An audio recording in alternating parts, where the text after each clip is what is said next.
might prefer to sit down in the audience for Heather's response rather than stay up there. But she Great. wants to Yeah, that's decide, fine. Yeah. make a call. I just want to see. Oh, yes, whether she wants water.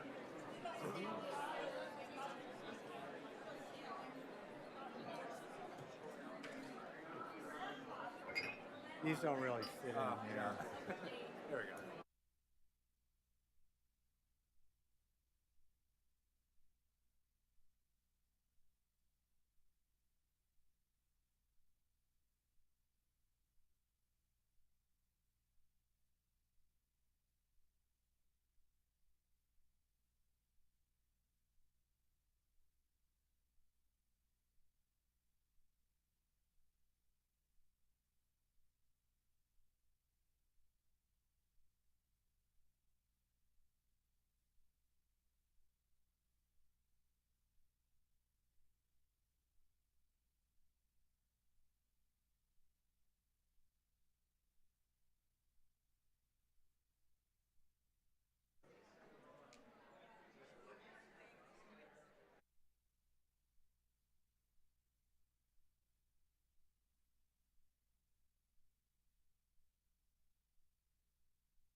Good evening. Welcome, everybody. Keep talking. We're just going to give it a couple of more minutes. A very popular event, so we're just checking everybody in. Everyone's taking their seats. I'm David Gibson, director of the Center on Religion and Culture, one of this crowd of Busby Berkeley co-organizers. So welcome everyone to Fordham University, and in a minute I will get our show rolling. I'm just a piano player, keeping time, keeping tune.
All good?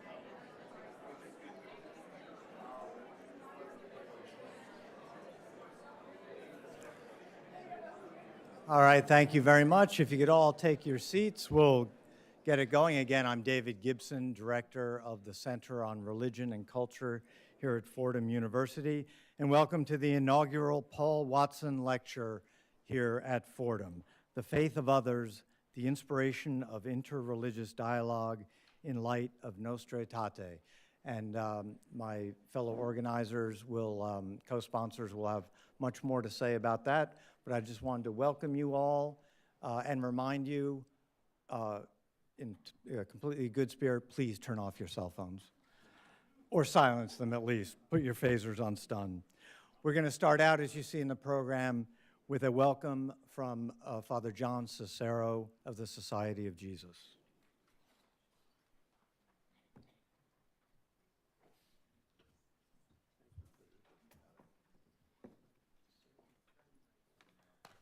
Good evening, everyone, and welcome. I extend a special welcome on behalf of President Tetlow, who could not be here this evening, but asked me to greet all of you and welcome you most warmly to this important moment in the life of Fordham University as we host here at Fordham for the very first time this inaugural Paul Wattson Lecture, delivered this evening by Dr. Susannah Heschel of Dartmouth University, and entitled The Faith of Others, the Inspiration of Interreligious Dialogue in the Light of Nostra Aetate. Along with Dr. Heschel, we also welcome Dr. Heather Miller-Rubens, who is the Executive Director of the Institute for Islamic, Jewish, and Christian Studies in Baltimore, as respondent. Honoring the 60th anniversary of this groundbreaking Vatican II document, that focuses on the importance of interreligious dialogue, this event is especially close to the heart and mission of this university. We at Fordham take great pride in our commitment to support the faith of community members from diverse religious traditions, creeds, and practices, and respectful dialogue among them.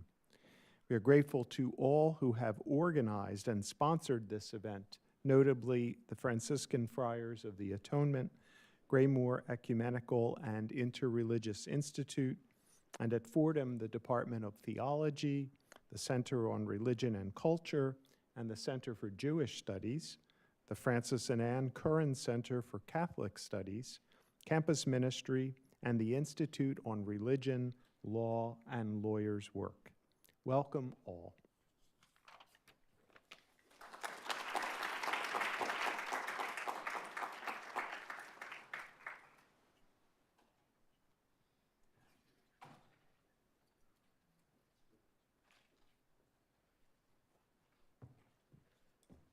Got lost up there.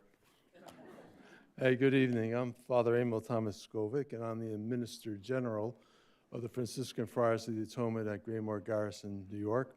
There are several other friars here this evening, so I'll ask the friars if they would just stand up so you can see some of them that are here. Thank you for being here tonight. And we have our sister organization, the Sisters of the Atonement, with 3 representatives from our sisters. So you can stay seated because I know it's hard to get out of those wonderful chairs. So welcome.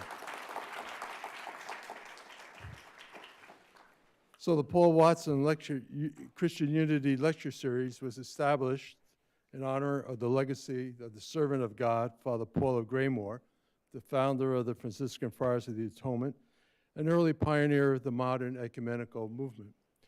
It was back in 1898 when Father Paul and Mother Lorana, the Sisters of the Atonement, got together in a little town in upstate New York and answering the prayer that they had been praying for a while, decided that they would found a religious community dedicated to working for Christian unity at that time, which was very strange, and for working among the poor. At the start of the 20th century, Father Paul dedicated his community to working in this ministry. And this small group of people in what was called the absolute wilderness got together and began praying for Christian unity. And over the years, this small group began to be larger and larger and larger until they developed something called, at that time, the Church Unity Octave, praying for the unity of Christians, praying for the at-one-ment of all human beings with one another. That Church Unity Octave, which began in a small chapel in the middle of nowhere is now celebrated by the Universal Church and is called the Week of Prayer for Christian Unity. So carrying forward this vision, Father Paul Wattson Christian Unity Lectures were started in 1974 at the Catholic University of America. It was a forum for reflection, dialogue, education, and the lecture series addressed issues of ecumenism, interreligious understanding by engaging leading theologians, scholars, and church figures from around the world. The lecture series was held on the evening of November 19, 1974 at Catholic University of America. The inaugural lecture was delivered by Cardinal Jan Willebrands, president at that time of the Pontifical Secretariat for Promoting Christian Unity, on the topic Ecumenical Dialogue, Problems and Progress. Over the years, the lecture series has expanded. In 1980, we opened up our series at the University of San Francisco. In 1995, at the Atlantic School of Theology. And that was our first and inaugural talk there. And the strange thing is that the presenter at that evening was the presenter for this evening. And this is the first and inaugural speech here at Fordham University. So you're on a roll. In Toronto, in 1996, we presented our topics at the Toronto School of Theology. And in 1998, at the Centro per Unione in Rome. The lecture series began at that time with by honoring Father Paul and Mother Lorana, the co-founders of the Society of the Atonement.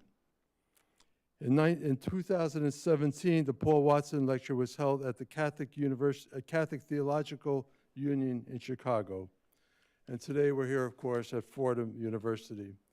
We've had a tremendous amount of wonderful speakers at this event who have expanded our knowledge, our understanding and appreciation of what it means to be at one.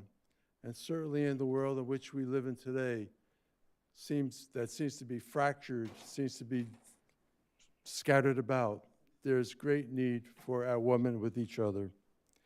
And so now in 2025, we are delighted to partner with Fordham University for the inaugural Paul Wattson Lecture City here in New York City, where the Friars of the Atonement have deep roots. We have a friary in the West Village, and our Ecumenical and Interreligious Institute is located down the road here in Morningside Heights.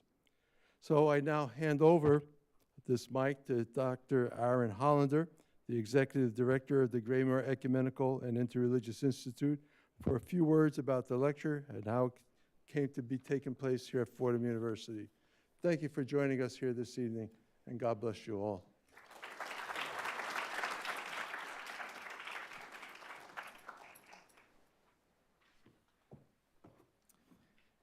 Thank you so much, Father Emil.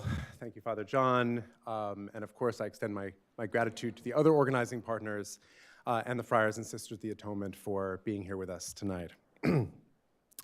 I'm Aaron Hollander, one of the organizers of this event, and it's a true privilege to direct the Friars Research and Education Institute here in New York City at the Interchurch Center, as Father Emil mentioned, where I've had the opportunity to collaborate with partners at this wonderful university many times, including as an instructor in the theology department and as an author with the press. So it's with a foot in both worlds that I'm honored to serve as the moderator for this lecture and the conversation to follow.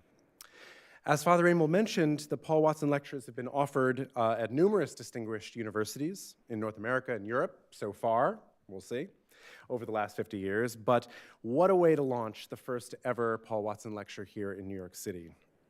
I should add to the deep roots in New York that Father Emil mentioned that I understand a number of Friars of the Atonement received their undergraduate degrees here at Fordham as well over the years, so it's a wonderful homecoming in that respect too.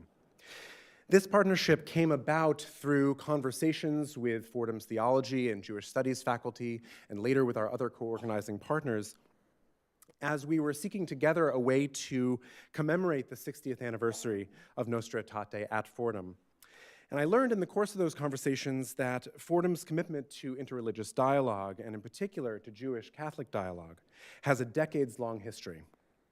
In the early 1990s, Fordham professors Edward Bristow and Ann Golem Hoffman, along with a group of other Jewish and Catholic intellectuals, spearheaded a series of lectures, the Nostra Aetate dialogues. And between 1993 and roughly 2010, the series addressed compelling and sometimes controversial topics at the core of Jewish Catholic dialogue, from the Jewishness and the death of Jesus, to the social activism of Abraham Joshua Heschel, to the future of Jewish Catholic interfaith dialogue. So the Paul Wattson lecture this evening, as much as it celebrates the legacy of Father Paul of Greymoor and the vision of human unity and interreligious hospitality that has so motivated the Society of the Atonement over the decades, it also harkens back to a rich history at Fordham and fits organically here as yet another example and another flourishing of the inter-Catholic, the ecumenical, and the interreligious ecosystem that so distinguishes the intellectual and public life of Fordham University in our time. I'll introduce the speakers in just a moment, but a very quick word about the Q&A conversation after the lecture. We've passed out at registration cards and pencils. We ask that you write down your questions as they arise for you.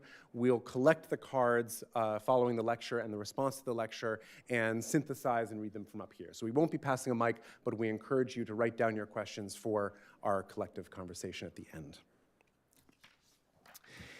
It's my great pleasure and honor to introduce Professor Susannah Heschel, the Eli M. Black Distinguished Professor of Jewish Studies at Dartmouth College, Chair of the Jewish Studies Program, a faculty member of the Religion Department, and during the 2025-26 academic year, if she didn't have enough to do, she's also the Jared Weinstock Visiting Professor of Jewish Studies at Harvard University. Her scholarship focuses on Jewish and Protestant thought during the 19th and 20th centuries, including the history of biblical scholarship, Jewish scholarship on Islam, and the history of anti-Semitism. Her numerous publications include Abraham Geiger and the Jewish Jesus, which won a National Jewish Book Award, The Aryan Jesus, Christian Theologians and the Bible in Nazi Germany, and Jüdische Islam, Islam und deutsche jüdische Selbstbestimmung. Yes. She has a forthcoming book as well, co-written with Sarah Imhoff, The Woman Question in Jewish Studies. Heschel has been a visiting professor in Frankfurt and Cape Town, as well as Princeton, and she is the recipient of numerous grants, including from the Ford Foundation, the Carnegie Foundation, and the National Humanities Center. She's received many honors, including the Guggenheim Fellowship, the Mendelssohn Prize of the Leo Baeck Institute, and five honorary doctorates from universities in the United States, Canada, Switzerland, and Germany. Responding to Professor Heschel will be Heather Miller-Rubens, PhD, the Executive Director and Roman Catholic Scholar at the Institute for Islamic, Christian, and Jewish Studies in Baltimore, Maryland. She is responsible for advancing the organization's vision to build an interreligious society in which dialogue replaces division, friendship overcomes fear, and education eradicates ignorance. In her research and writing, Rubens creatively focuses on the theoretical, theological, ethical, and political implications of affirming religious diversity and building an interreligious society. She is currently working on a book entitled In Good Faith, An Argument for the Interreligious Society. Rubens is also a member of the Committee on Ethics, Religion, and the Holocaust at the United States Holocaust Memorial Museum, an invited member of the Christian Scholars Group, and she has served in leadership positions with the Council of Centers on Jewish-Christian Relations and the Catholic Theological Society of America. She holds degrees from Georgetown University, the Oxford Center for Hebrew and Jewish Studies, and the University of Chicago. She's taught at Lewis University, DePaul University, St. Mary's Seminary, and Princeton Theological Seminary. Please join me in welcoming first to the stage Professor Susannah Heschel.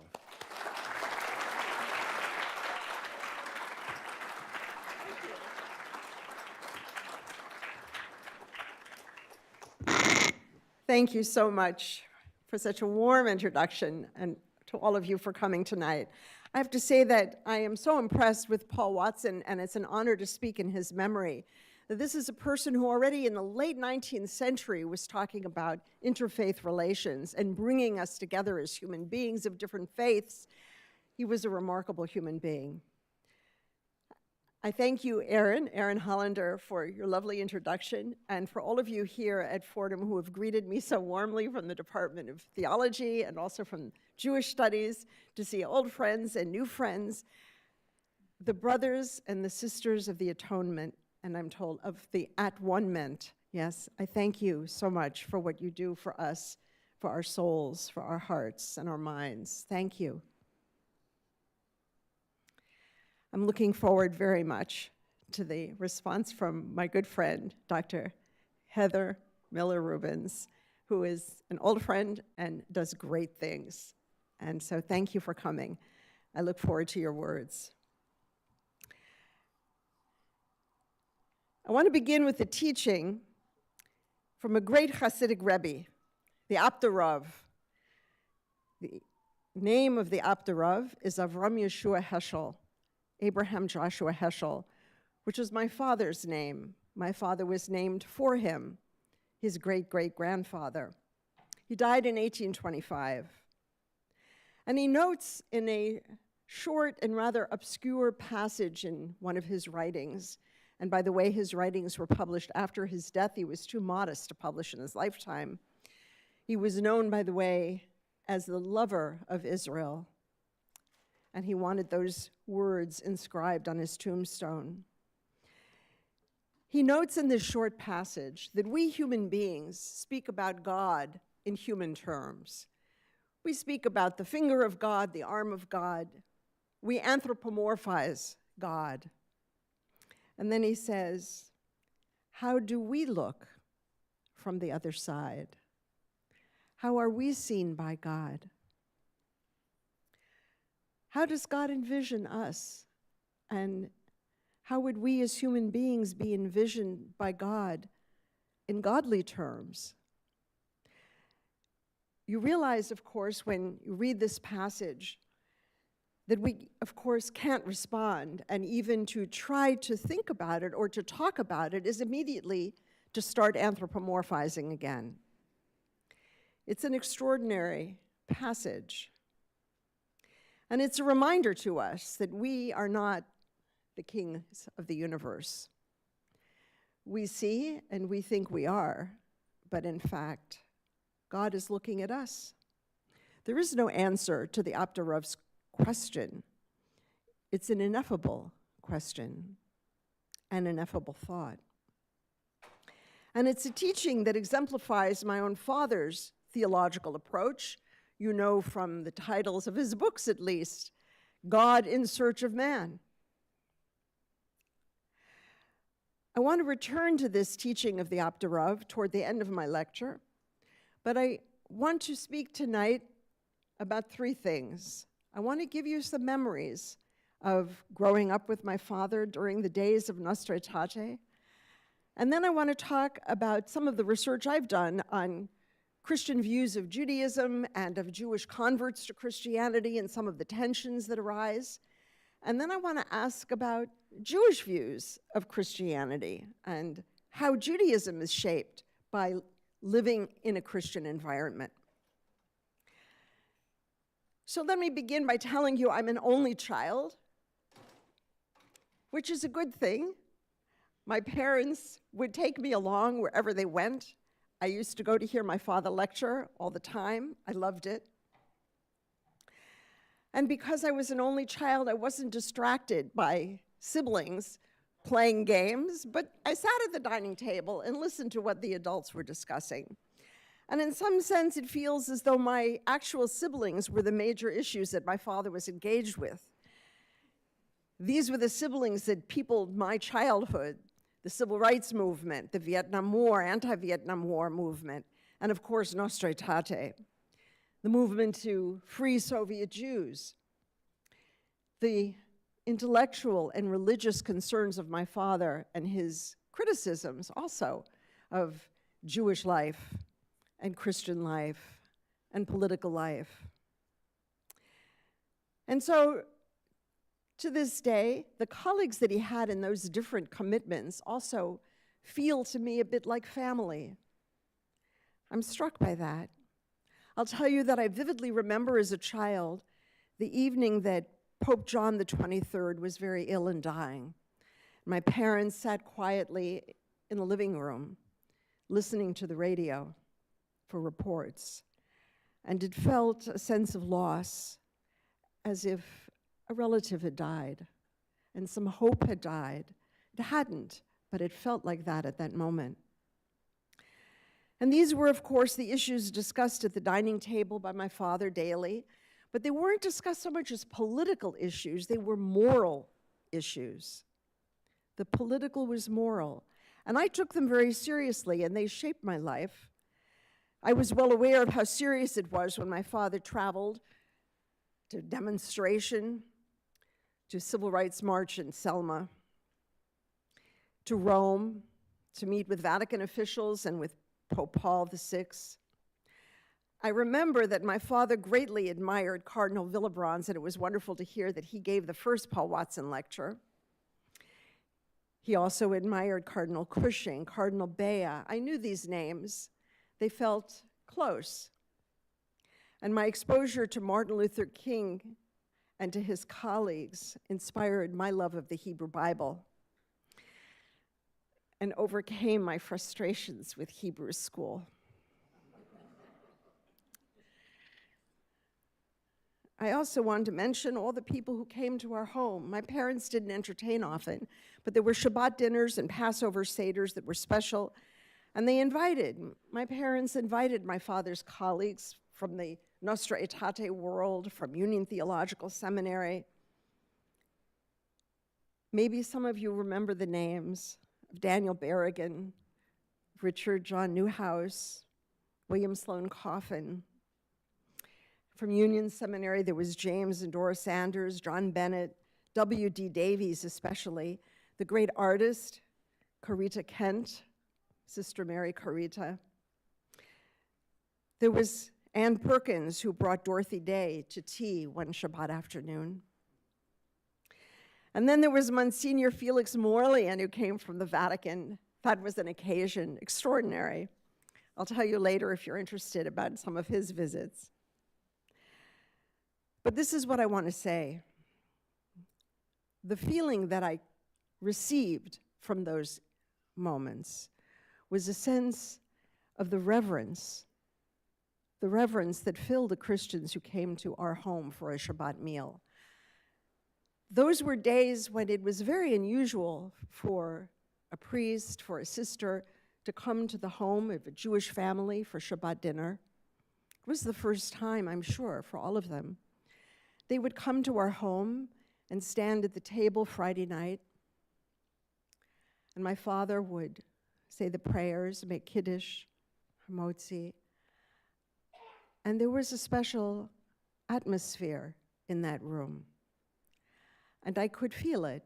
I could feel how moved they were by the experience and the reverence that they felt. And I had the feeling, looking back, as if in that moment they thought, you know, it can't be that this Rabbi Heschel will not go to heaven. In fact, I think they were thinking, we have something to learn about God from this rabbi. And that was extraordinary.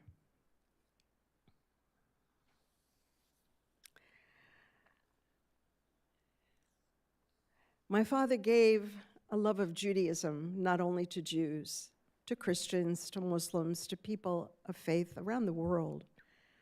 And I find that extraordinary. And it may be that as Jews and Christians, we're actually less divided than we assume. We can be moved by the faith of one another. We're closer, perhaps, in our origins, our beliefs, our religious experience. It may be that the faith of others shapes my own faith. My father felt that what's crucial is not to compare or debate our doctrinal beliefs, but to shift to what he called depth theology, to our religiosity, to our experiences of God's presence, and to help one another in moments of despair. Because he believed that in strengthening the faith of others, I fortify my own faith. And I agree with him, and I feel I experienced that growing up. Now, I imagine that all of us gathered here this evening are interested in points of comparison and contrast, as well as aspects of influence of each religion on the other. But I'd like to go beyond the particular examples and consider the ways in which Judaism and Christianity exist in an intimate relationship with one another. An intimacy that at times evokes wishes and longings and also tensions in this particular unique relationship between Christianity and Judaism. And I also want to argue that we've spent a lot of time in the last 80 years, a lot of scholarly ink on aspects of Christian anti-Judaism and anti-Semitism and Jewish suffering. And while I respect that, and I think it's been very important, and yes, it should continue, I also want to suggest, in addition, that we might consider another approach, one that is both reciprocal and that looks beneath the anger and denigrations for deeper motivations, motivations of envy, fear, and desire, for example. And I quote my good friend and colleague Israel Yuval from Hebrew University, the medievalist, who writes in his book, quote, "We must ask where these fantasies came from and what purposes they fulfilled. In short, we need to study rationally the history of irrationality." Now, I'm not sure what rational scholarship necessarily means, but I think that there are theories that have been developed in cultural studies, including the work of Jacques Lacan, Joan Kopchak, and Slavoj Žižek, among others, offers new ways to think about religious fantasies and theological fantasies. Hegelian dialectics might work for formal theology, but religious experience runs so much deeper. We might have an intersubjective demand for recognition and acknowledgement, but we have to recognize that the intimate and passionate relationship between Christianity and Judaism cannot be resolved through the Hegelian dialectics of thesis, antithesis, synthesis. Actually, we could ask what greater theological intimacy could exist between two religions than that the one founder of one religion is a pious member of the other religion. And yet, like all intimacies, tensions can arise. So I want to look at two elements in the Christian-Jewish relationship. The first is the Christian anxiety sparked over Jewish baptism. And second, I want to turn to Judaism and ask about influences and fantasies and fascination of Jews for Christianity. Now, I want to begin with a question or an observation. It draws from Jacques Lacan. It says that for 2,000 years, the Christian wish has been to be the object of Jewish desire.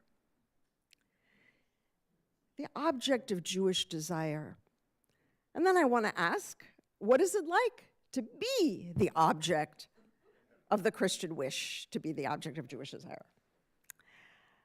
And then I want to ask, well, after all, what is Jewish desire? Something we don't think about often enough. All right, so I want to first turn to the problem for Christians posed by Jewish conversion to Christianity. That is the fulfillment of the wish. We're all familiar with the history. We all know about the mass conversion of Jews in 15th century Spain that led to great anxieties in the church about the sincerity of the conversions and fear that these so-called new Christians, or conversos, were insincere, that they were secretly practicing Judaism and maybe even infecting true Christians with Jewish beliefs and practices. And this was a central reason for the centuries of the Inquisition, who were investigating these new Christians, these conversos. But this suspicion was not limited, of course, to the Roman Catholic Church. Martin Luther also had similar concerns that Jews were Sabbatarians, practicing the Sabbath and influencing Christians with their Jewish beliefs. Now, if we think about this conundrum, that is the fulfillment of the Christian wish, that did not bring gratification. I want to present briefly a study that I did about what happened in churches, Protestant and Catholic, in Germany after September 1941. The Nazis were in power and declared that all Jews have to wear a yellow star on their clothing. And this included Jews who had converted to Christianity, whether as children or adults, because of course, for the Nazis, race trumped baptism, so a Jew is a Jew. But they were Christians in their mind. And they went to churches where they had worshiped, sometimes for years, for decades, and yet coming into church with a yellow star sparked annoyance, disgust, distrust, problems. What does that tell us, that moment, about the underlying theological anxiety over Christianity's relation to Judaism? So in my study, I looked at some memoirs of baptized Jews, converted Christians. Yeah? One of them is Erna Becker-Cohen, who was a German Jew who was baptized Roman Catholic in 1936 at the age of 30. She was deeply pious and found great sustenance in prayer. In addition to singing in the church choir of her church, she attended Mass regularly, but all that changed in the autumn of 1941. And I quote, "For a while I was a member of the church choir in our little parish. Singing has always given me much joy, but now I had to give it up because a few singers did not like the idea of a Jew participating. I always remain modestly, even shyly in the background, but still I'm not wanted." She reports in her diary, "I can no longer go to the local church in our suburb. I therefore travel every morning to St. Hedwig Cathedral, where Father Irwin celebrates Mass daily at 10 a.m. She writes in her diary about somebody else, another person, a Jewish convert who has to wear the Jewish star, was asked to think about the other parishioners, and if he had to attend Mass, at the very least, take a seat in the choir loft. Because he is such a deeply pious man, he now takes a seat in the choir loft where no one can see him. There were some who complained, not all, of course. A Protestant pastor in Berlin was told by a parishioner that he should not place his hand on her child's head if that hand had baptized a Jew. People complained they didn't want a Jew next to them taking communion. This is a baptized Jew, you realize. Bishops, both Protestant and Catholic, debated holding separate worship services for these converted Jews. Roman Catholic Cardinal Adolf Bertram, the Archbishop of Breslau, advised baptized Jews to attend an early morning Mass because it would be sparsely attended.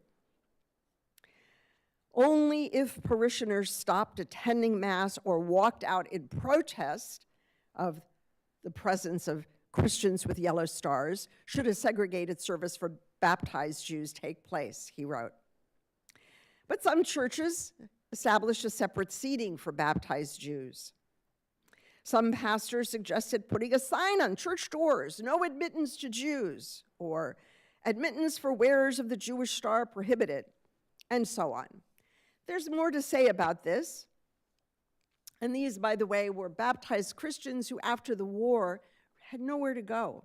They weren't members of the Jewish community that was mourning the 6 million Jews who had been killed, family members, and they were in a church which wasn't mourning the death of Jews. And yet, as baptized Jews, they most often had relatives who had been killed by the Nazis. So there's a loss there. But the question I want to ask is, why were Christians, Protestants, Catholics, why were so many uncomfortable with Christians wearing a yellow star in a church? Now, of course, we know there would be anxiety because it's Nazi Germany, anxiety about the Nazi regime. There's also many who were already indoctrinated by Nazi anti-Semitic propaganda and laws. But I want to suggest that there's something else also. The anxiety over baptizing Jews and a crisis of the uncanny intruder, of Judaism living inside of Christianity. A motif that I want to also mention to you is examined by the great late Shakespeare scholar Janet Edelman in her book, Blood Relations, Christianity and Judaism in The Merchant of Venice, a great book. So as these Christians entered German churches wearing a yellow star, concern arose. Were these Christians, or were these Jews in the wrong place, threatening the church's Christianness? This is the problem of the unheimlich, of the uncanny Jew, now inside the Heim, the home, the church. In his essay on the uncanny, Sigmund Freud links the experience of the uncanny to intrusion. The feeling of the uncanny first appeared to him as an intruder, which he then recognized as a mirror image of himself. And I think the parallel is very striking. I'll read you what Freud wrote. He describes, "I was sitting alone in my train compartment when a more than usually violent jolt of the train swung back the door of the adjoining bathroom. And an elderly gentleman in a dressing gown and traveling cap came in. I assumed that in leaving the bathroom, which lay between the two compartments, he had taken the wrong direction and had come into my compartment by mistake. Jumping up with the intention of putting him right, I had once realized, to my dismay, that the intruder was nothing but my own reflection in the mirror of the open door." Isn't that great? So the putative intruder was Freud himself, or rather a reflection of Freud in the mirror, his mirror image. And so, what is the uncanny for Christians in church in 1941? A baptized Jew, that is, a Christian, appears in church wearing a yellow Star of David, a marker of Jewishness. Has the Jew become an intruder into Christian space? Or has a Christian entered beneath that yellow star as a mirror of the Christian self, but Christianity as a baptized Judaism? Now misplaced, Christianity suddenly looking at the yellow star and experiencing itself as what? Judaism as an intruder into Christianity, or Christianity as an intruder into Judaism, an unheimlich, an uncanny, a not at home. The 1941 problem recapitulates the larger problem that Christianity has emerged out of Judaism, Jesus the Jew becoming the first and greatest Christian, with the Pharisee Paul as the foundational theologian, the New Testament writing proleptically from the Old Testament, Christians as the new Israel of the Spirit. But baptized Jews coming to church raise the concern: is Christianity baptized Judaism? The famous passage in Paul's epistle to the Romans in chapters 9 to 11 about Gentiles grafted onto the olive tree, which has become an important source for bringing Christians and Jews together in our day, and as John Connolly has written, major source for Nostra Aetate. This grafting onto the olive tree carries an unsettling meaning that is often unarticulated. That Christianity itself might be simply a baptized form of Judaism. And with that, a Christian horror, the Jews, the putative murderers of Christ, have been transplanted onto the Christian body. Transplanted. Or has Christianity been transplanted or grafted, in the language of Romans, onto Judaism? It's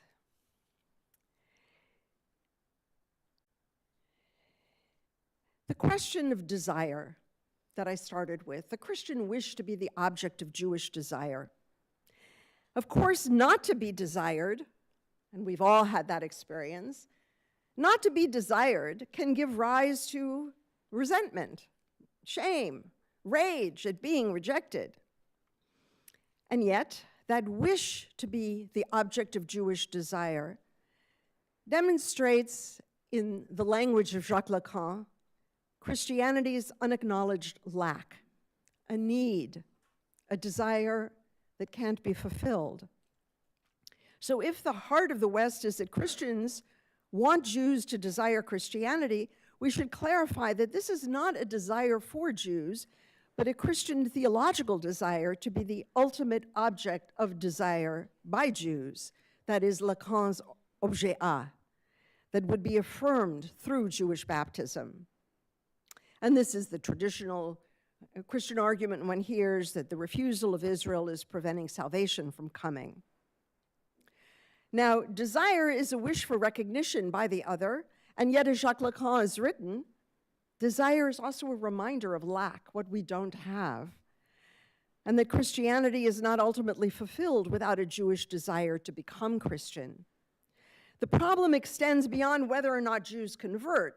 At the heart of the Christian sense of lack is this uncanny, the anxiety over whether Jesus the Jew, for example, has indeed become Jesus the Christian. And at the same time, a subject without desire is a subject who lacks lack. The fulfillment of lack means an end to lack, an end to desire. Who can live without desire? There is no life without desire.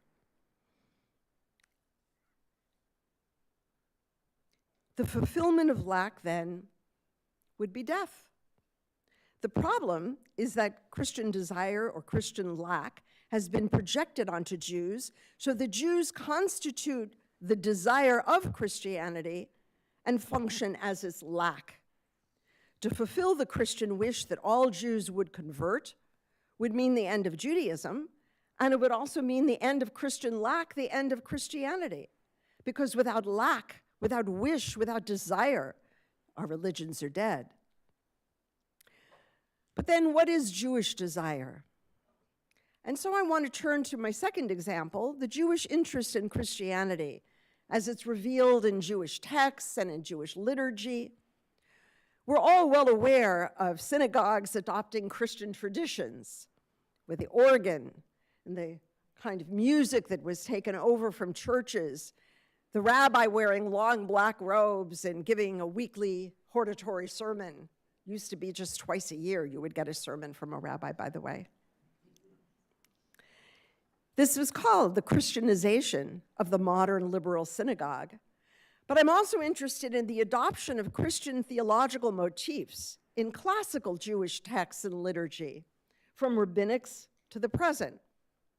What does that reveal about the Jewish response to the Christian wish to be the object of Jewish desire? What is Jewish desire? No one's ever told me. We don't talk about it enough.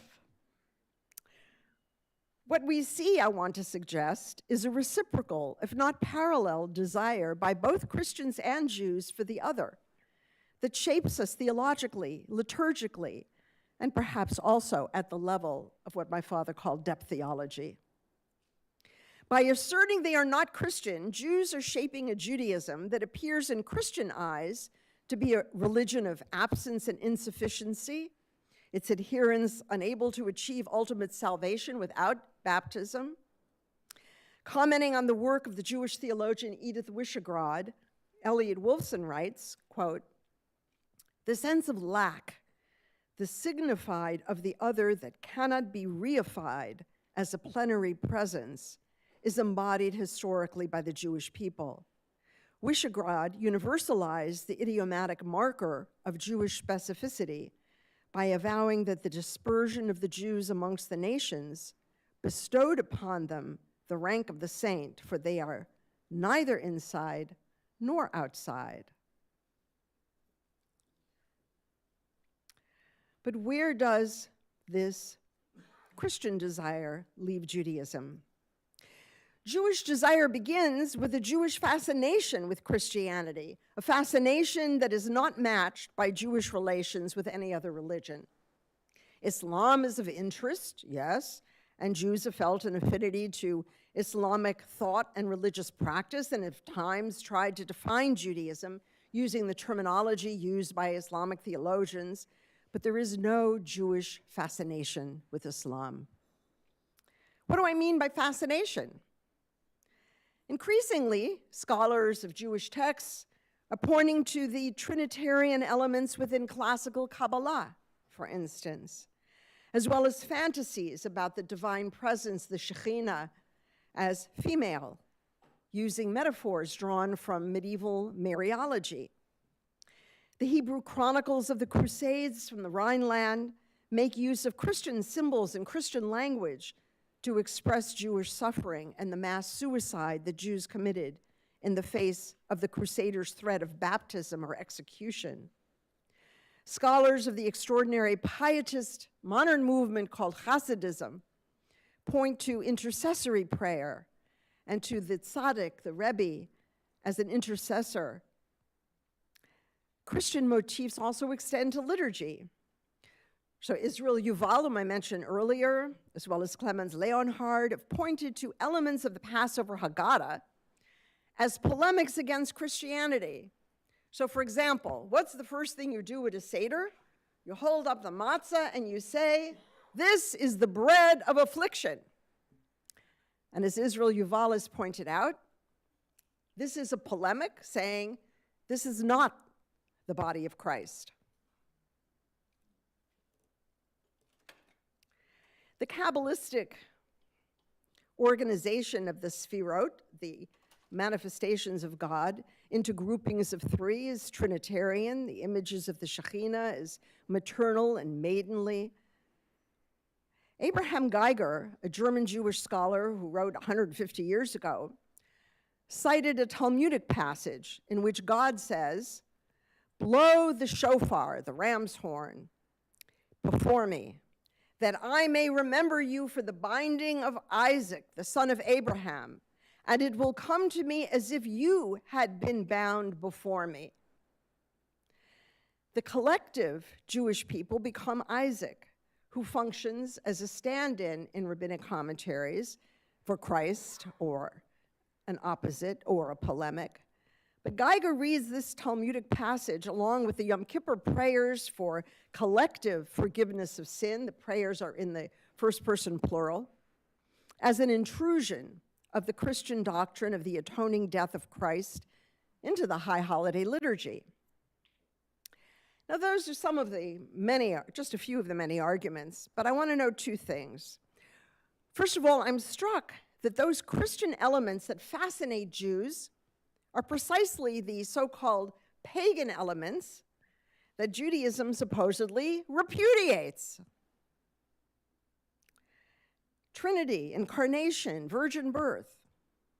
And second, I want to suggest that we go beyond influence, intrusion, and polemic, and consider what may lie at a deeper level of motivation.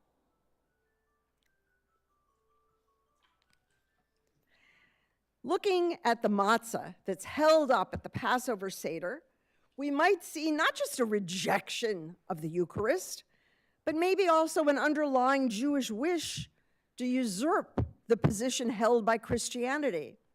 Perhaps an envy of Christian dominance in the West, a wish to be not the superseded religion, but the religion that supersedes.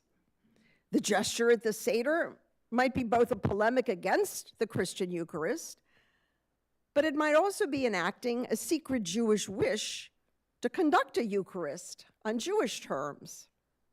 After all, there are some hints of transubstantiation in the Seder, no less than with the Akedah, the binding of Isaac on Rosh Hashanah, which Jews are supposed at Passover to become the enslaved Israelites brought out in the Exodus from Egypt. I think what we gain from Lacan, among others, what it adds to our consideration is to think about our fantasies as emerging not only from our desires, but also as efforts to capture the desire of the other. Jews wanting to capture what is that Christian desire of us. Facing the Christian wish to be the object of Jewish desire inspires Jewish theology to express not only what Judaism imagines Christianity and Christian desire to be, but also to enact in Jewish terms what Judaism imagines is the Christian fantasy about Judaism. In holding up the matzah, Passover becomes an enactment of what Jews imagine Christians wish that Jews would desire, the Eucharist. So what would our scholarship look like if we asked with Susan Sontag, quote, what would criticism look like that would serve the work of art and not usurp its place? How would our study of religion be different if we would try to grasp the luminousness of what we study, the sensory experience, and the unconscious fantasies suggested by theology, liturgy, and religious practice? What would Jewish scholarship become if we join Lacan in countering Kantian ethics with an ethics of desire? We've spent enormous energy delineating Christian anti-Judaism, even calling it, as David Nuremberg does, the foundation of the West. We might look beneath the surface of the anger expressed by John of Chrysostom, for example, and Melito of Sardis, both of whom were enraged that Christians were also praying at synagogues. Hans Ulrich Gumbrecht, a Germanist at Stanford University, writes in his book, Production of Presence, What Meaning Cannot Convey, that instead of looking for the meaning of something, we might also search for its presence, for epiphany. Gumbrecht is drawing from Heidegger, but also pointing to the difference in his book between the real presence of Christ in the Catholic Eucharist versus the commemoration of the Last Supper in some Protestant services, with the latter implying an unbridgeable distance between past and present, but the Catholic Eucharist having the presence present. Scholarship involves an engagement of the total self and a clarity of purpose. The fullness of our engagement might be suggested by the Hebrew word yada, which means not only knowledge through reason, but also the most intimate interactions. It means knowing things lovingly. In the face of the assertion that knowledge is power, my father writes, the Hebrew proclaims knowledge is love. It's intimate, erotic, sensual, intellectual, sexual, procreative, generative love.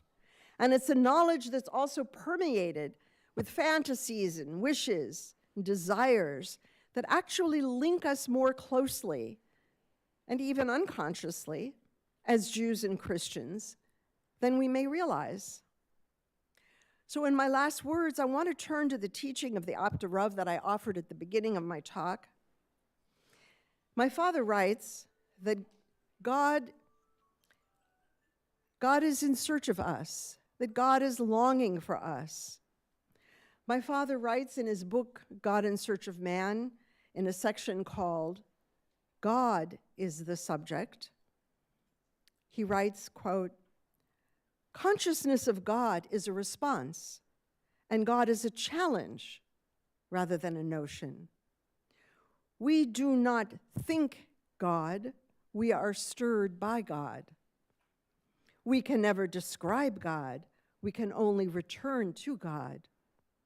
We may address ourselves to God, we cannot comprehend God. We can sense God's presence, we cannot grasp God's essence. God is the subject, not an object to be comprehended. God awareness is not an act of God being known to human beings. It is the awareness of our being known by God. In thinking about God, we are thought by God.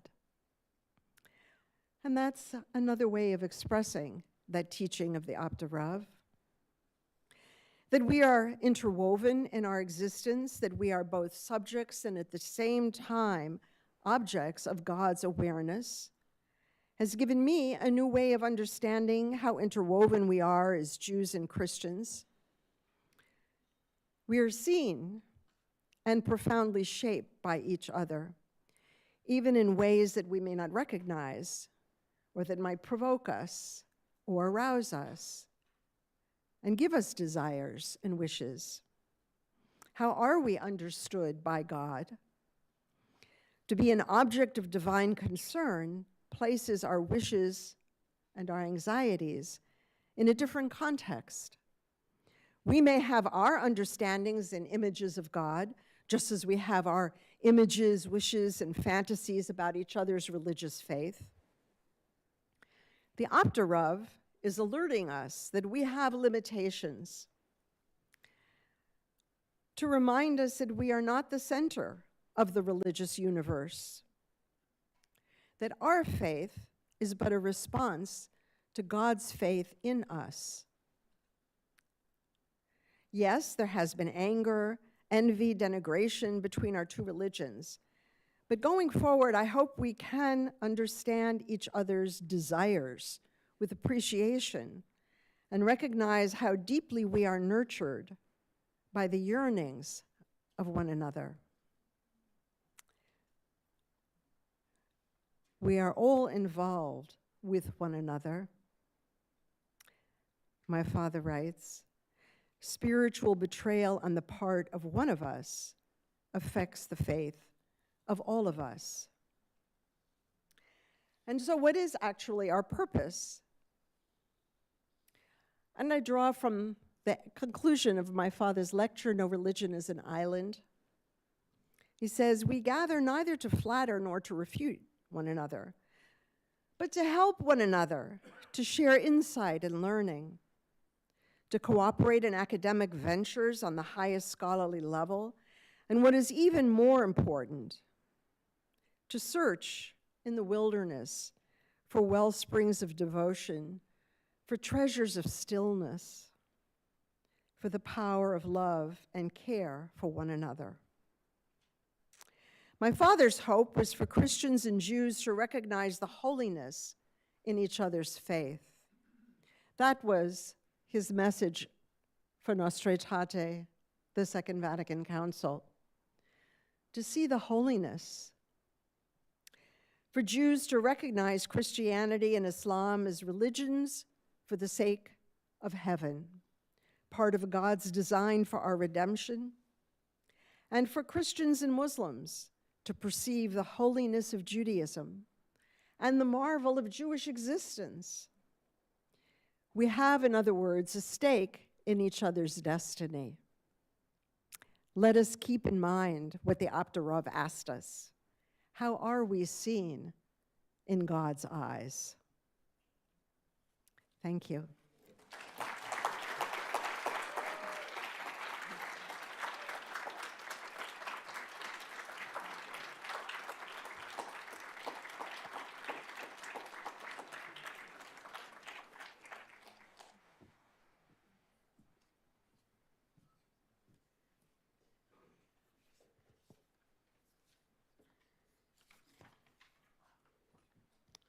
Good evening. I want to take a moment to thank the Graymore Ecumenical and Interreligious Institute, the Franciscan Friars and Sisters of the Atonement, and Fordham University for the honor of responding to Susannah Heschel's lecture marking the 60th anniversary of Nostra Aetate. Thank you, Susannah, for your warmth, your wisdom, and your friendship. So I want to offer a brief response tonight in 3 parts. First, I'll talk about family, friendships, desire, and erasure. Second, I'll briefly discuss Fratelli Tutti and Pope Francis's call to develop theologies of encounter. And finally, I conclude by summarizing Dr. Heschel's main arguments around the concept of desire in Jewish-Christian relations that will hopefully launch us into conversation. So part 1, friendships, conversion, and erasure. Dr. Heschel began her lecture talking about her home growing up, a home that was both deeply Jewish and dynamically interreligious, filled with many notable Christians coming and going, thinking and praying, being in community with her and her family. The preachers and academic colleagues in pursuit of sacred knowledge, the leaders of justice movements strategizing next steps and supporting one another through thick and thin, the joys, the sorrows, the hopes, and the dreamings of worlds otherwise. The Heschel home, as Susannah Heschel so generously allowed us to glimpse for a moment, was a home steeped in a culture of encounter, of generous meetings, and undoubtedly misunderstandings and missed meetings as well. It was a home of exchange, friendship, disagreement, and hope. In October 2020, while the world struggled with death, illness, and profound loneliness because of the COVID-19 pandemic, Pope Francis issued his third papal encyclical, Fratelli Tutti, an appeal to the whole human family to build friendships and to increase human connections. Pope Francis called for all people of goodwill to create and sustain cultures of encounter grounded in the dignity of each person and realized through practices of dialogue. Implied in this call to build and sustain cultures of encounter, I contend, is also an invitation for religious leaders and theologians to develop theologies of encounter that center dialogue and are grounded in interfaith friendships. To do this work, we need models to instruct us and to inspire us. The Heschel home was a place where theologies of encounter took root and grew in the fertile soil of the mid-20th century. In 1965, at the Second Vatican Council, Nostra Aetate offered the Catholic Church an invitation to pursue a new way of engagement with Jews, Muslims, Hindus, Buddhists, and other people of goodwill. This invitation to interreligious dialogue and encounter had profound implications for Catholic theology, for the study of sacred texts, for liturgy, and this was all because it was an invitation for the church to listen, to hear God in the voices, practices, and examples of our interfaith neighbors. Also in 1965, Abraham Joshua Heschel delivered his seminal lecture, No Religion is an Island, that Susannah quoted earlier, at Union Theological Seminary, where he was the first person outside of the Christian faith to hold a visiting professorship. In this lecture, Heschel asserts that the interdependence of religious communities is just a basic fact. No religion is an island. No religious community should insist upon the illusion of isolation and self-sufficiency. He writes, quote, "We fail to realize that while different exponents of faith in the world of religion continue to be wary of the ecumenical movement, there is another ecumenical movement worldwide in extent and influence, nihilism. We must choose then between interfaith and internihilism. Cynicism is not parochial," unquote. These words ring true today. We must work to encounter one another as human beings, as people reaching out for God and for neighbor. 60 years later, in the wake of a global pandemic and in a tumultuous time of violence, distrust, and political instability, we look again to both Nostra Aetate and No Religion is an Island with a sense of urgency. Can we build sustainable cultures of encounter? How can we create and co-create theologies of encounter to support human connection and mutual flourishing? 60 years after the Second Vatican Council, answers to these questions are still unfolding, but the allure of despair and nihilism haunts us still. In 2025, we need to recommit to this theological task and dream together of a shared future. To do this, we need examples, inspirational stories that can guide. Let me share one such story with you tonight, a poignant story of a theology of encounter and practice about a Catholic theologian, not well known, but should be better known, Dr. Eva Fleischner, and an afternoon that Fleischner spent with Susannah Heschel and her mother Sylvia. First, Eva Fleischner was deeply moved by Abraham Joshua Heschel's lecture, No Religion is an Island. And in particular, Fleischner was drawn to a conversation that Heschel recounted about an evening he had had with Jesuit theologian Foster Gustav Weigel right before Weigel's death. Heschel writes, "Gustav Weigel spent the last evening of his life in my study at the Jewish Theological Seminary. We opened our hearts to one another in prayer and contrition and spoke of our own deficiencies, failures, hopes. At one moment, I posed the question, is it really the will of God that there be no more Judaism in the world? Would it really be the triumph of God if the scrolls of the Torah would no more be taken out of the ark, and the Torah no more read in the synagogue, our ancient Hebrew prayers in which Jesus himself worshiped no more recited, the Passover Seder no more celebrated in our lives, the law of Moses no more observed in our homes? Would it really be ad majorem Dei gloriam, for the greater glory of God, the Jesuit order's motto, to have a world without Jews? Eva Fleischner was so moved by learning of this theological encounter between a priest and a rabbi that she wanted to know Father Weigel's reply. While Heschel tells us what he asked his friend, we do not know how Weigel responded.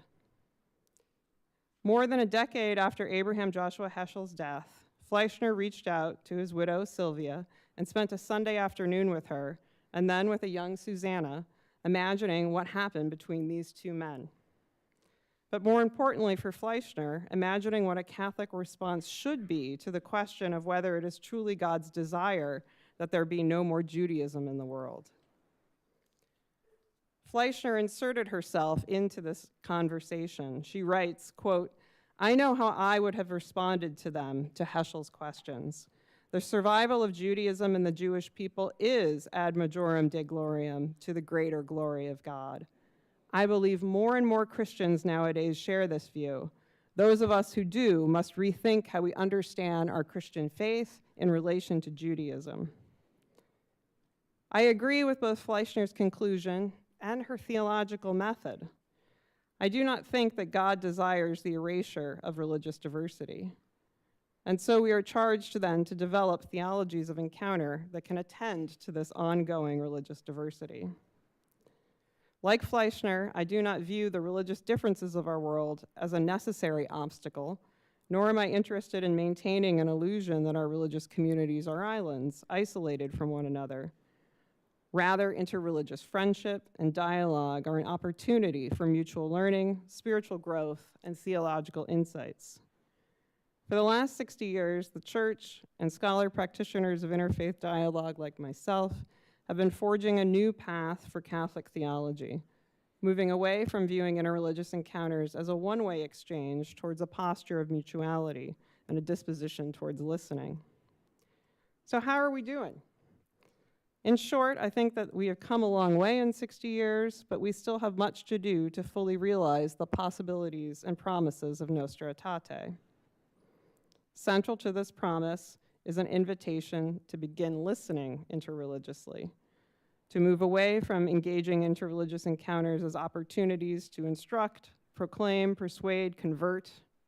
Instead, Catholics are called to listen, to learn, be open to the wisdom and insights held within other religions, to, quote, reject nothing that is true and holy, unquote, in the face of others, and to partner with interreligious neighbors in pursuit of the common good. It is a call to reject the sinful lure of domination and control, and instead a call to repair the world together in hope. Part 2, Fratelli Tutti, Pope Francis, and the unfolding legacy of Nostra Aetate. Fratelli Tutti was issued just 5 years ago, and it is the first major papal document to arise from an interreligious friendship and to embrace both de facto religious pluralism as the context for Catholic theological reflection and dialogue as the primary theological response to our religiously diverse world. This encyclical developed out of an interreligious dialogue and friendship between Pope Francis and the Grand Imam of Al-Azhar, Ahmed Al-Tayeb. The framework of the encyclical is one of mutuality, respect, and cooperation on shared concerns and global problems. It is an encyclical that soberly assesses the threats to humanity in this current moment. Threats from disease, corporate greed, political instability, and climate catastrophe. The encyclical asserts that today's challenges cannot be addressed through a secularized humanitarian framework alone, but it requires an interreligious imagination grounded in a shared sense of divine purpose and divine blessing. Human cooperation that promotes love, mutual flourishing, and care for creation is doing God's will. It is enacting what God desires for the human family. Thus, interreligious encounters that aim towards reciprocity in both knowledge and deed must be encouraged. And Catholics, along with their interreligious friends and partners, are called to actively seek out such opportunities. The work of Nostra Aetate continues. While Fratelli Tutti was born of a Christian-Muslim friendship, Pope Francis does not limit his encyclical to those two religious communities. Instead, he calls for universal cooperation among all people of goodwill. He's building upon the important legacy of the Second Vatican Council, prioritizing dialogues that create and sustain cultures of encounter. And he's revitalizing the fourfold framework of dialogue first put forward by the Vatican in 1991, inviting us all to pursue dialogues of life, dialogues of action, dialogues of theological exchange, and dialogues of religious experience.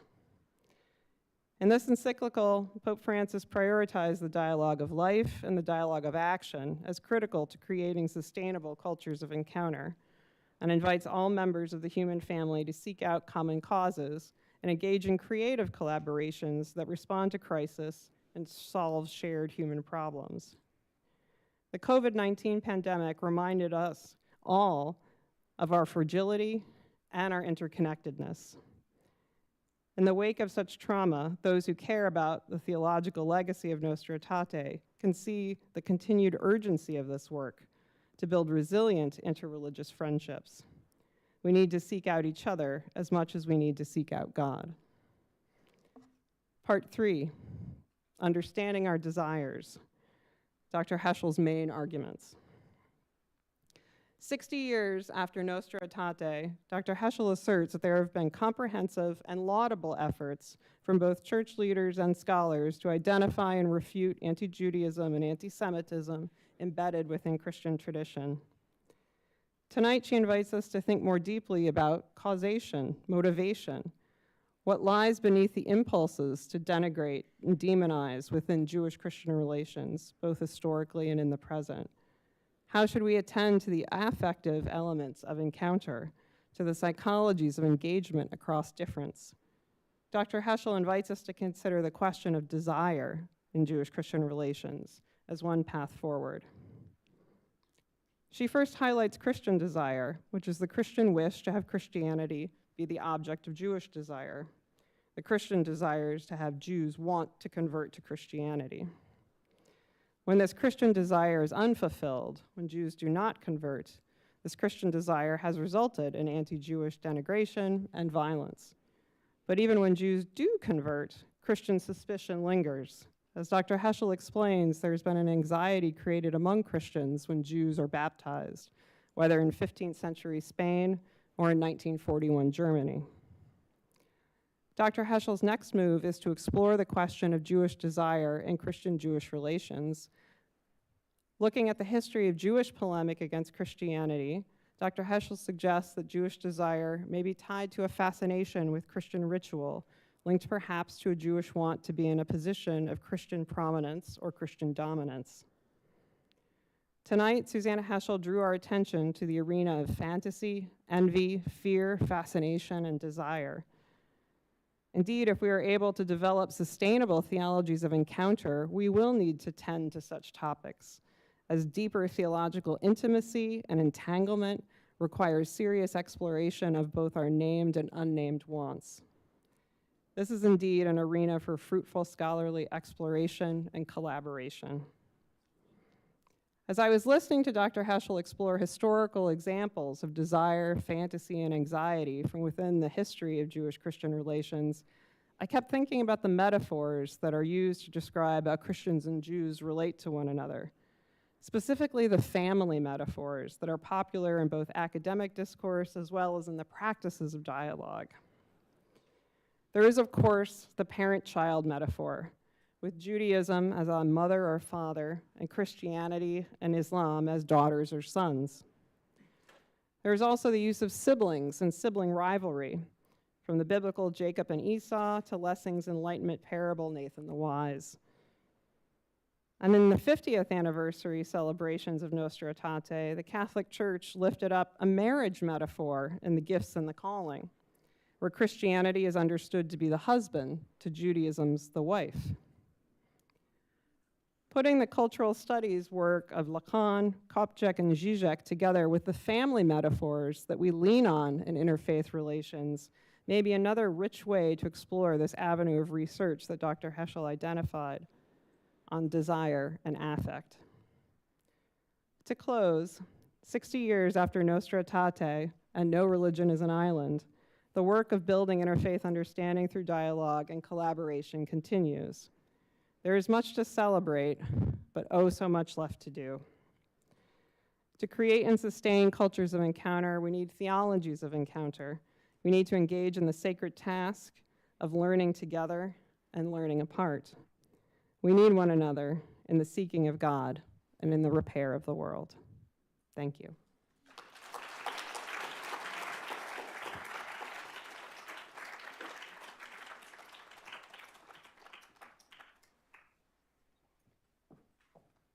Thank you so much. I will actually now invite Dr. Heschel and Dr. Rubens back to the stage.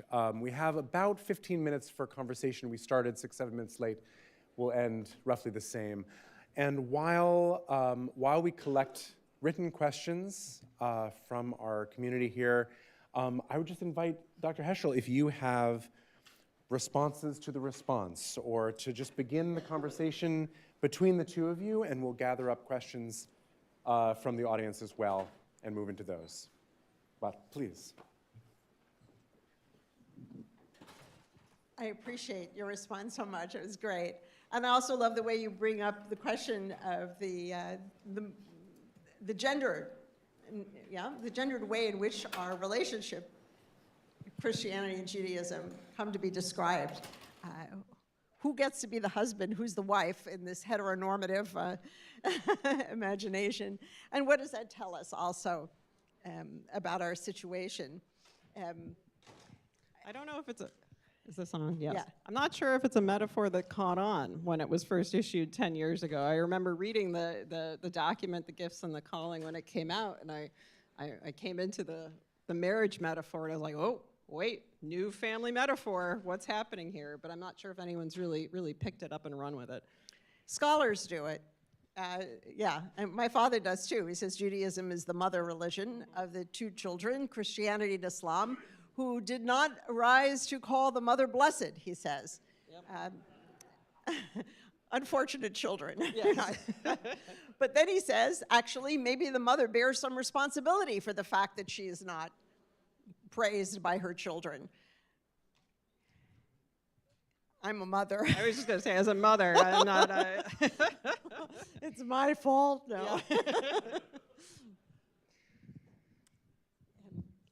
But yes, I appreciate it. And I, as you see, I want us to not only focus on the tensions and the negative and the bad history. We know that.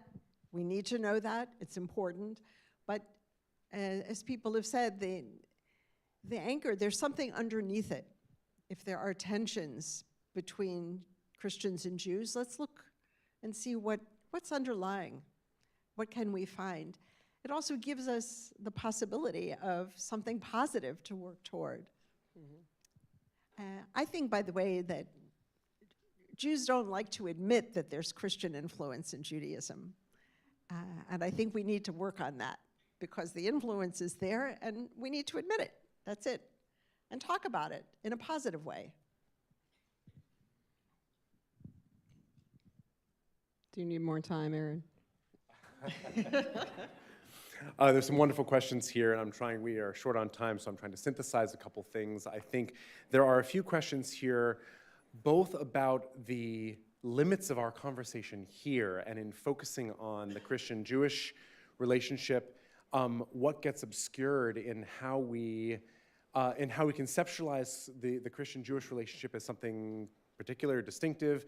What are we, maybe through this same depth psychological perspective, what are we subjugating or submerging in our own thinking about the histories we're talking about? And in a similar vein, how to overcome tendencies within Judaism, I would say also, and certainly within Christianity, to deny or downplay or simply not be able to process the often obvious influences and history of exchange.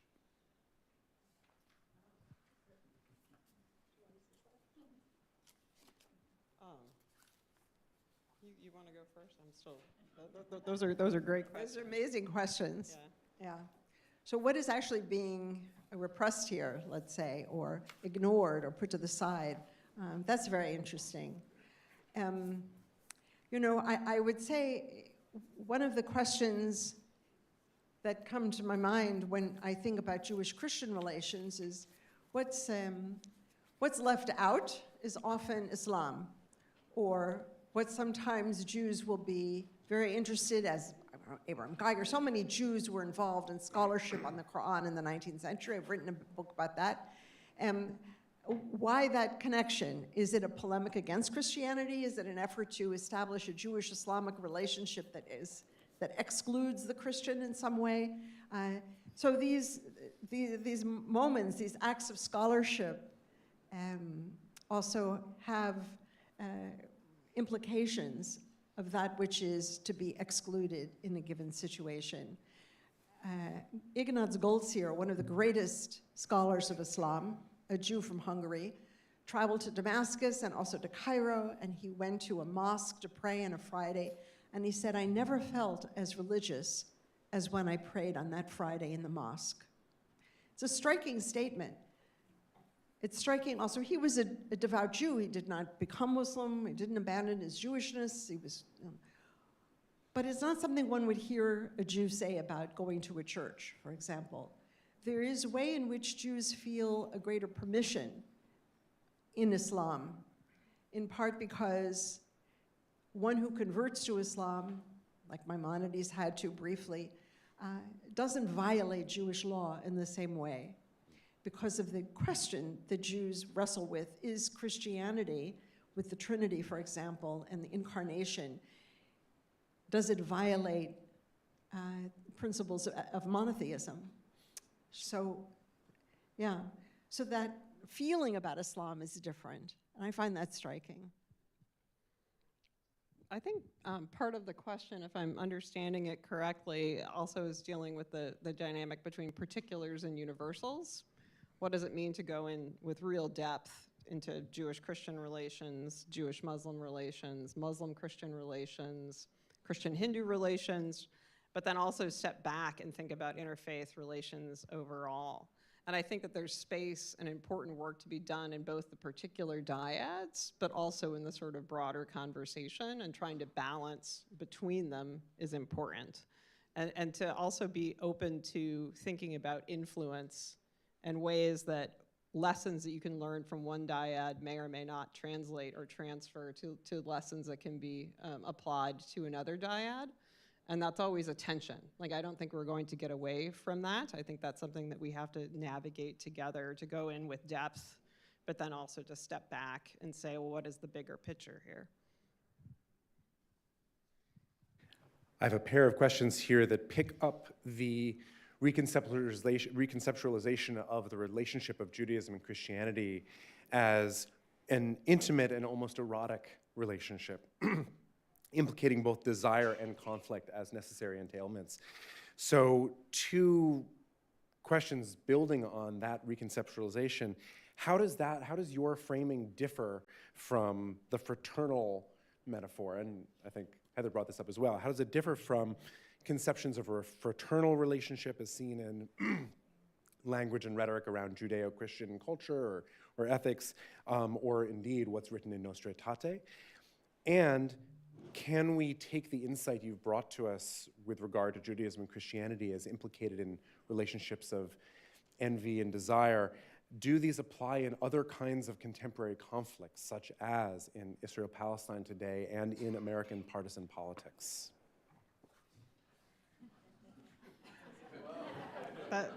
That's a super combined question. Do you want to go first?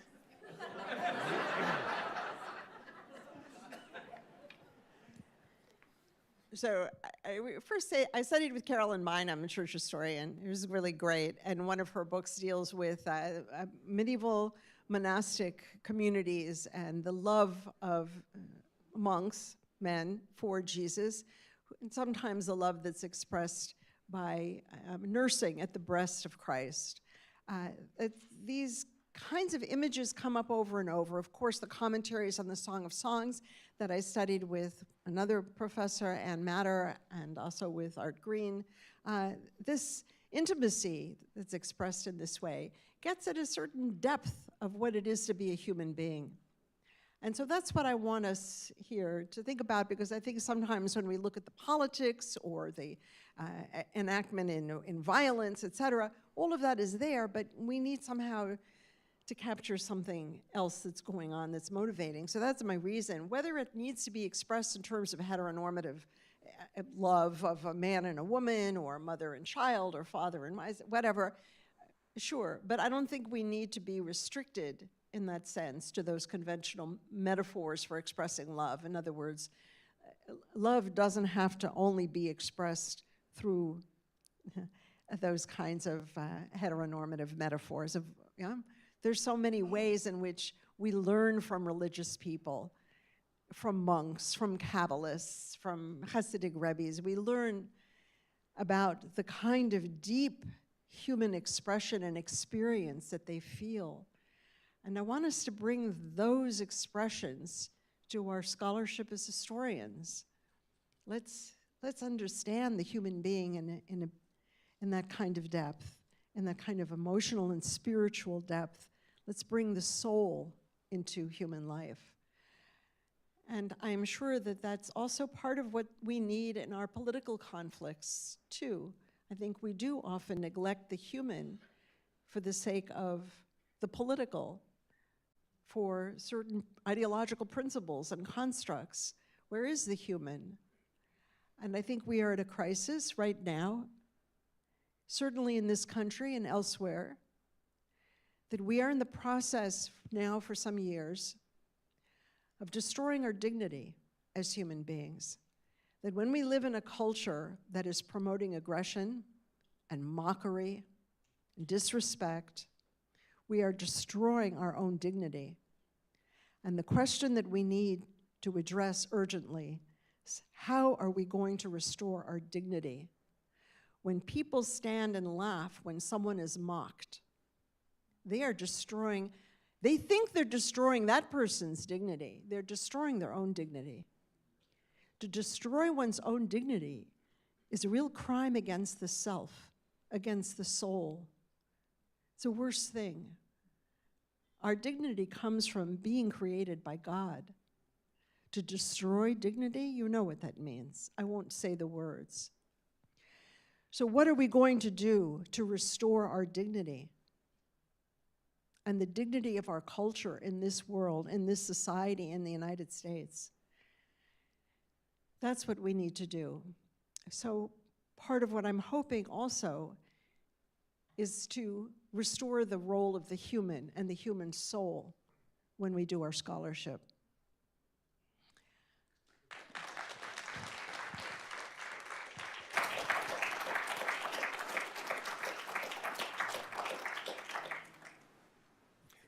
I'll offer one final question, and with my apologies, my thanks to all of you whose wonderful questions I can't get to.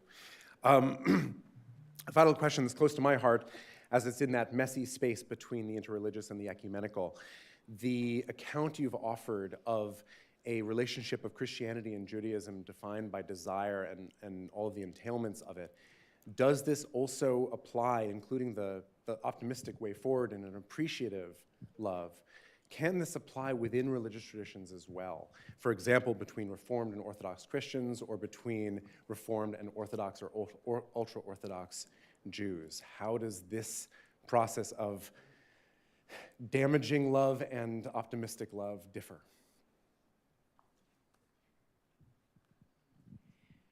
You know,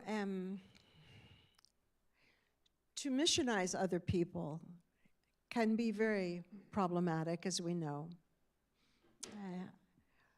We have extraordinary cultures in our world and extraordinary religious traditions of people. and I love them. I don't want, as my father said in an interview, we wouldn't want to go to the Metropolitan Museum and all the paintings look the same. Now, why should human beings all look the same and pray the same way and so on? So yeah, and my father also said during the Second Vatican Council in a statement that was actually very upsetting to me as a child to hear him say this, he said, I would rather go to Auschwitz and give up my faith.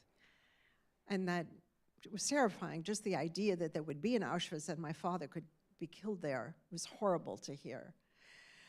But so he felt that missionizing people, it was a form of spiritual fratricide. That's what he called it. I understand that. So I would like to say, for example, can I say as a Jew, I appreciate that Christians want me. It's nice to be wanted. It's nice to be the object of desire. Yeah, sure, why not? And at the same time, I realize that that Christian wish for me to desire Christianity, to convert, I realize that that's a problem for Christianity. So I think we need to talk about it. It's a problem for me, it's a problem for them. And yes, there may be some longing and yearning and loving involved in it, but let's talk about why it's a problem. Let's talk about it openly. What would it lead to? What's the problem here? And that's what I was talking about today in my lecture. I do think, though, that the heritage that I received, I'll tell you, my father had a hard time. People didn't understand what he was doing. When I was a child, there were people, adults, who would come over to me and say to a child, yeah, your father's work is just poetry. Now, who says that to a child about their father, really? So that could give you a little feel for the animosity that someone would dare to speak that way. What kind of, who talks like that to a child? So my father often said that he felt better understood by Christians than by Jews. And it's true. He was respected and revered, and I will tell you that anytime I'm with civil rights leaders, they hug me, they love me, they included me in a reunion. They say to me how grateful they are for my father. That was, 60 years ago? And they're still grateful. That's extraordinary. They really loved him. And it's a lesson for us, to be grateful 60 years later. How many of us are grateful a year later, a month later? But to have that cultivation of gratitude, which I'm sure comes from the nonviolence training from the Highlander Center and other places, and James Lawson in Nashville and so on, that was not just about don't hit back if someone hits you. That was about how to be a different kind of person, your heart, your soul, your mind. And we need that. We need to bring that back in America. But I would say that gratitude and that love also opened me in important ways to understand the religion that appreciated my father. That's important for me. And I appreciate that. And I have to think about that. So that's part of what has also influenced me in my own life.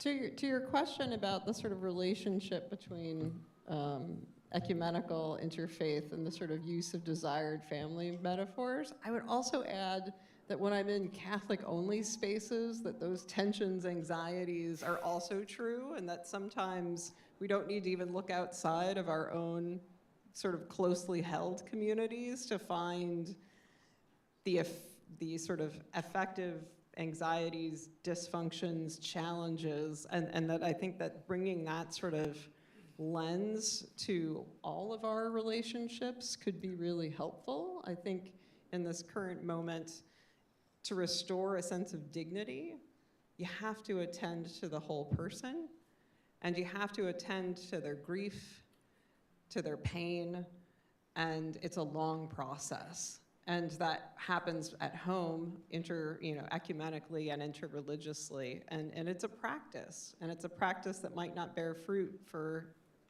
in our lifetime, but it's a practice nonetheless that I hope we can all cultivate. Yeah. Thank you.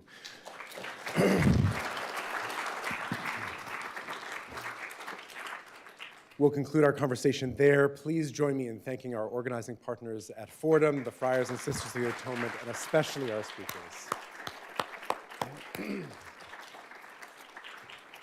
We now invite you to stick around to join us for our reception in Platt Court right outside.